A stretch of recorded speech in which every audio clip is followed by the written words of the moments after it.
Welcome back to my channel. The gavel hadn't even fallen yet when Meri Brown detonated the bombshell that would shake the entire Sister Wives legacy to its core. One sentence, sharp, trembling with pain and finality, cut through decades of deceit like a blade through glass. Cody's trademark smirk vanished. Robyn turned pale. And in the back row, Christine's jaw locked shut, as if she had been waiting years for this moment. "This court will hear the truth today," Meri said quietly, "whether they like it or not." It didn't start with shouting or drama. It began with a slow creak of a courtroom door at exactly 8:45 a.m. The room wasn't glamorous. No Hollywood courtroom. No grand chandeliers. Just flickering fluorescent lights, a gray floor worn down by battles over custody, betrayal, and broken promises. But today, something new lingered in the air. Heavier, darker. The smell of stale perfume, and secrets that had waited too long to rot. Meri entered alone. No morning black, no camera-ready glamour, just a slate gray suit perfectly tailored with edges sharp enough to cut. Her hair was pulled back tightly. Her face calm, unreadable. Every click of her heels echoed like a countdown. She didn't look around. She didn't need to. She knew exactly who was in that room and who wasn't. At the plaintiff's table, she placed a single manila folder in front of her, then sat in silence. Behind her, Christine and Janelle sat side by side, like silent witnesses to a war they knew was coming. Then the double doors opened again. Cody Brown strutted in, laughing, sunglasses dangling from his collar like this was still a TLC taping. Robyn clung to his arm, trying to fake confidence, but her eyes darted. Meri, Christine, Janelle, back to Meri again. She could feel it, the tension, the reckoning. Meri didn't even glance their way. Her stare stayed locked straight ahead, calm, focused. Dangerous. The bailiff called for order as Judge Hensley entered, an older man in a faded black robe, known for his sharp tongue and zero tolerance for theatrics.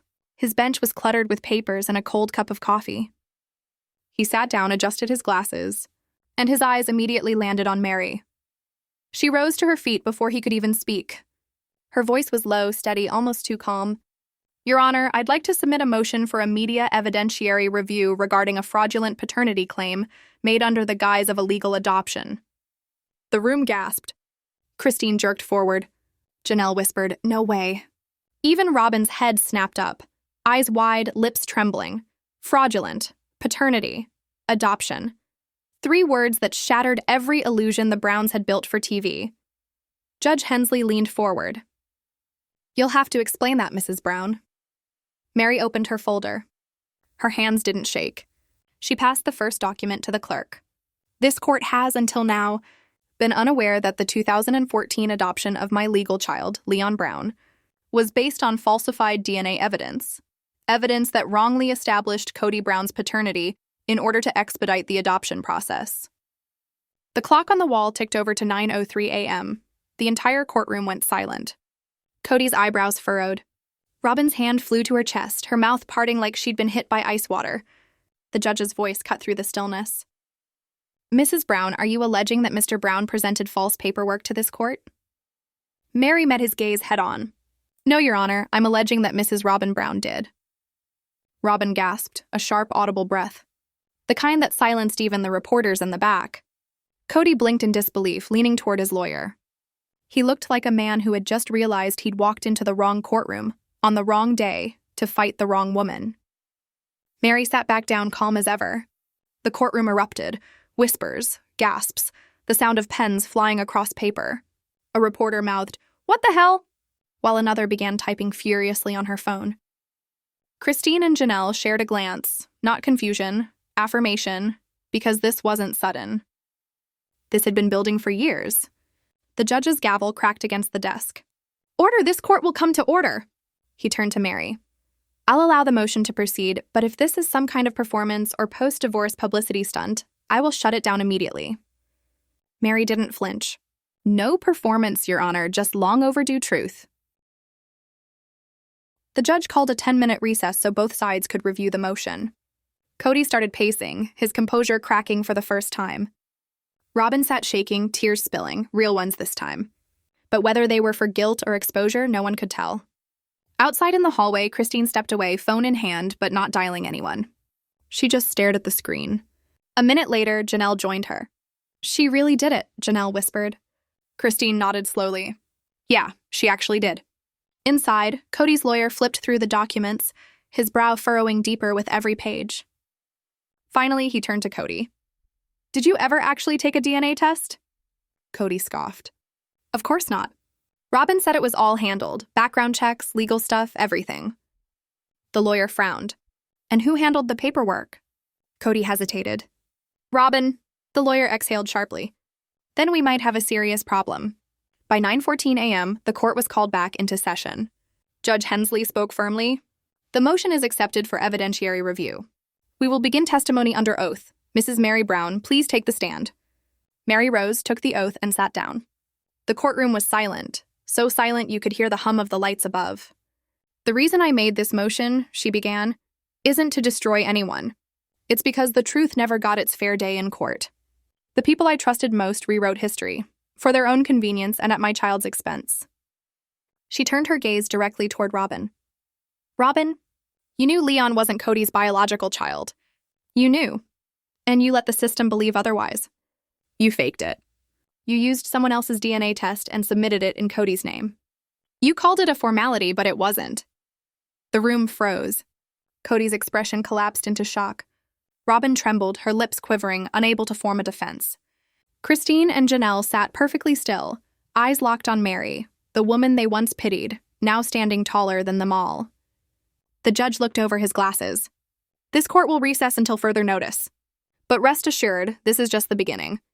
And as Meri gathered her papers, walking past Cody and Robyn without so much as a glance, one truth became clear.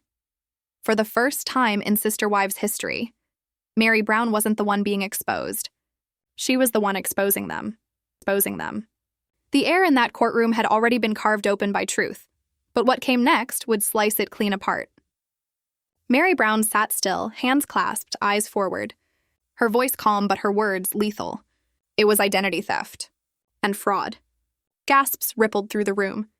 Christine covered her mouth. Janelle closed her eyes. Even the judge leaned forward. Do you have proof? He asked. Yes, Your Honor. Meri gave a slow nod to her attorney. He handed the judge a second folder, thinner, lighter, but far more toxic.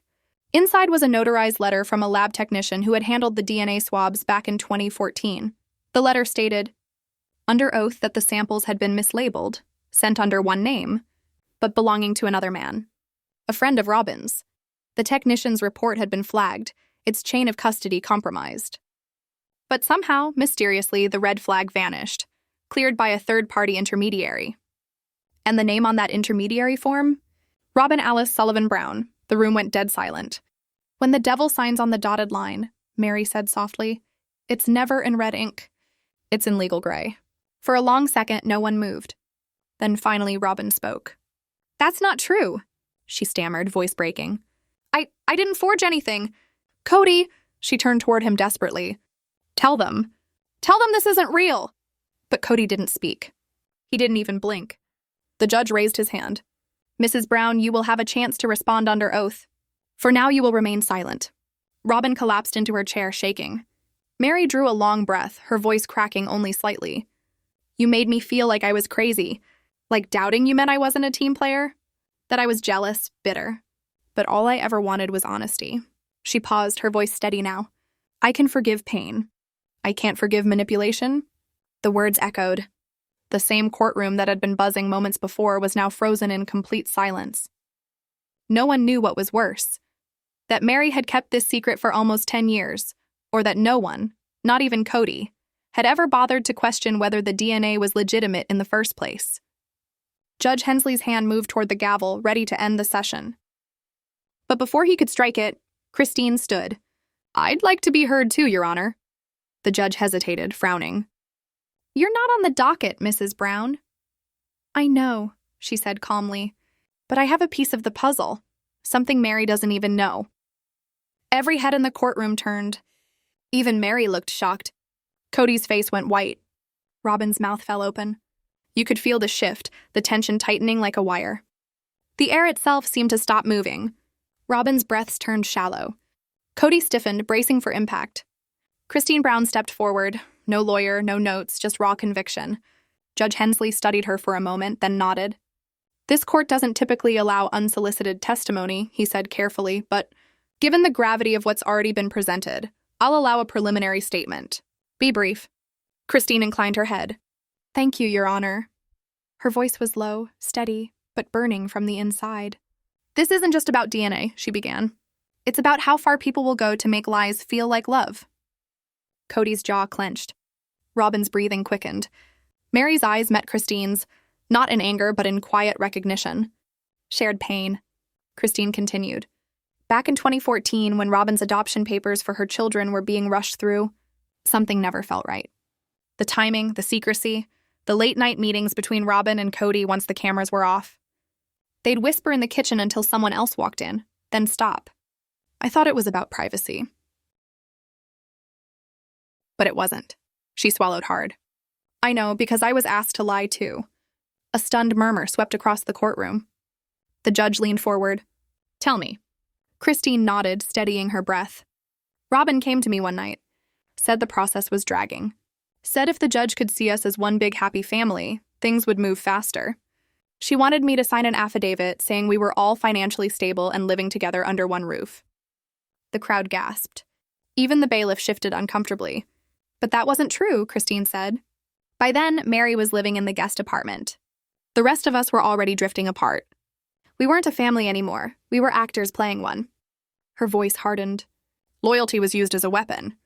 And blackmail was disguised as love. Christine, don't! Cody snapped, standing halfway up. You're twisting this out of context. She turned her head slowly toward him. No, Cody, for years we all let you twist us out of context, until nothing was left but your version of the truth. Meri sat frozen. Robyn trembled. The judge motioned for Christine to continue. There's something else, she said quietly. Something I didn't realize until a few months ago. The room went still again. Around the time of the adoption, Robyn received a wire transfer, $50,000, from a company that didn't even exist 2 weeks before those adoption filings were made. Another wave of gasps. Robyn's hand flew to her mouth.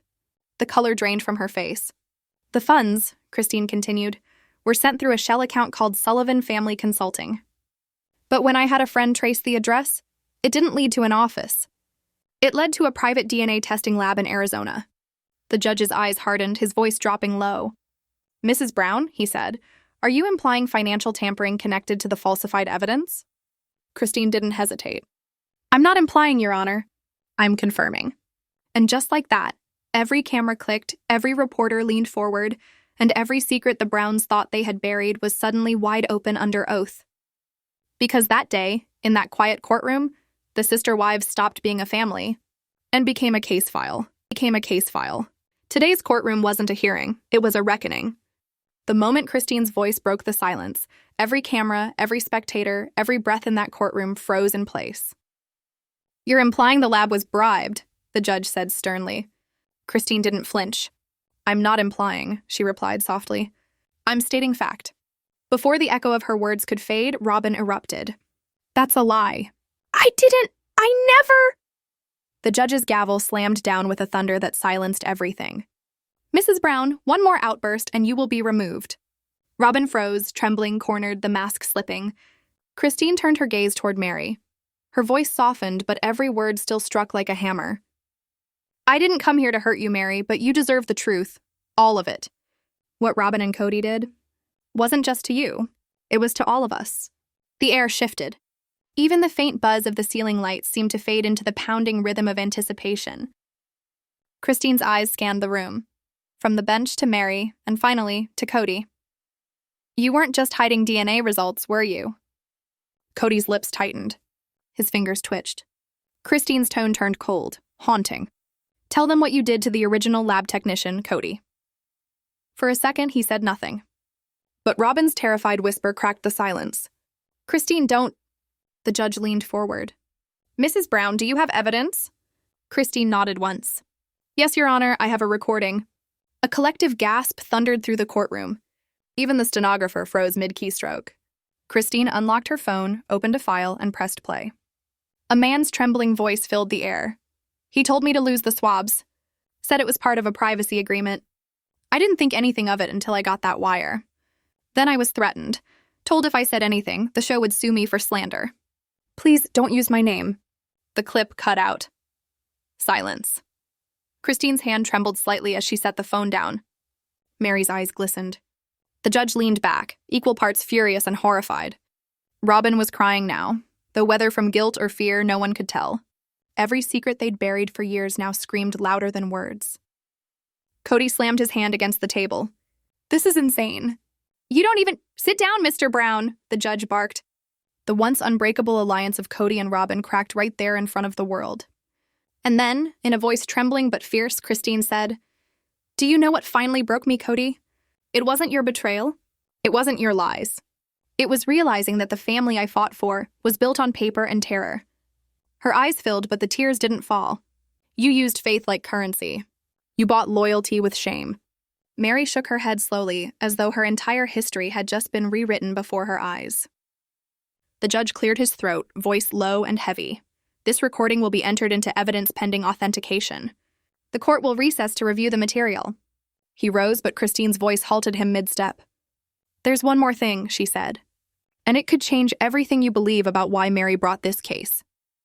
Every head turned. Every camera zoomed in. Christine inhaled deeply.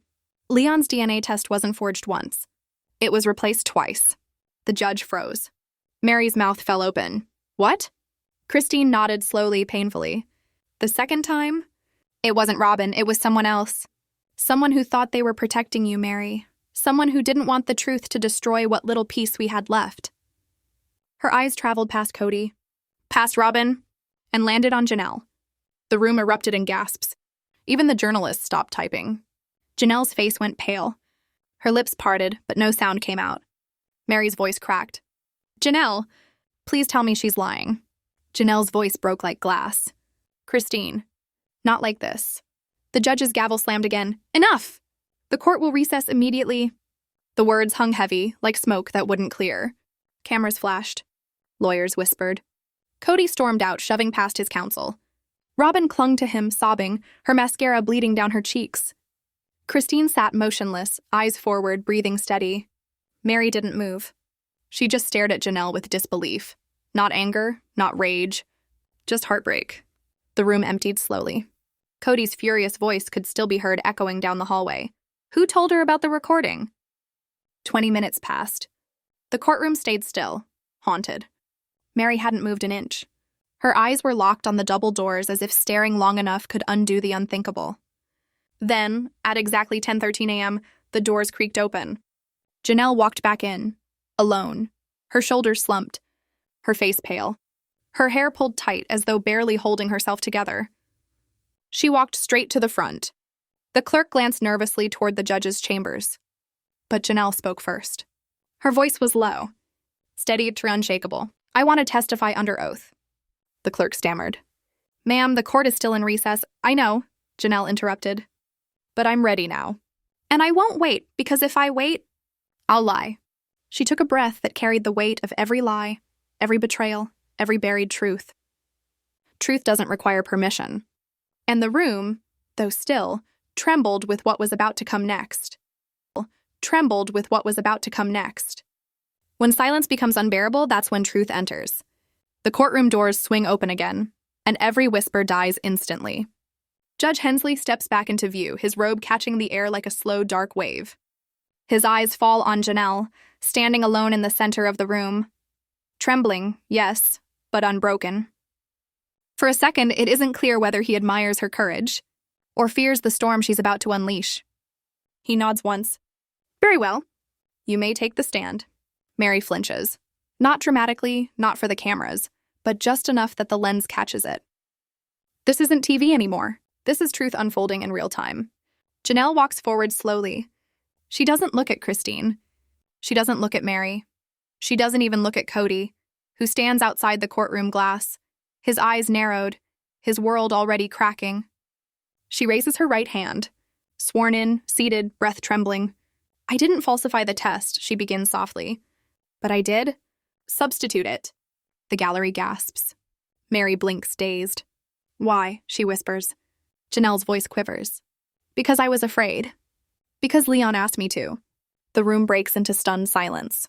Even Christine's hand flies to her mouth. Janelle continues, tears streaking her cheeks. They were 19, confused. They found out Cody might not be their biological father.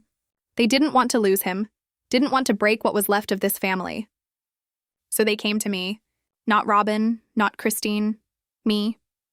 The judge leans forward but says nothing. They told me they didn't care about biology. They just didn't want to be erased. Afraid Robyn would still push for the adoption.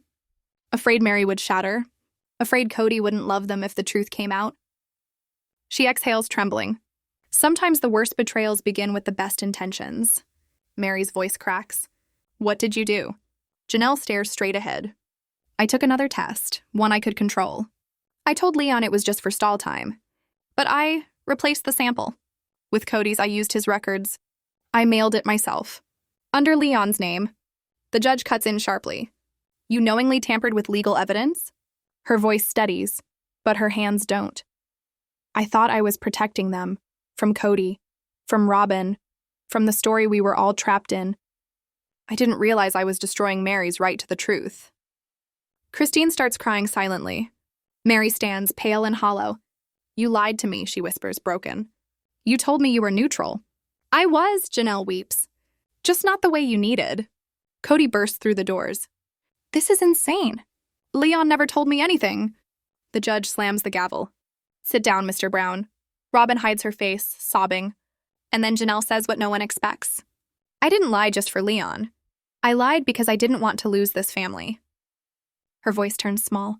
Everything was falling apart. Christine was half gone. Meri was mourning in secret. I thought if I could preserve just one thing, one name, one link, maybe we'd survive. But love isn't survival. It's truth. And I killed that trying to save us.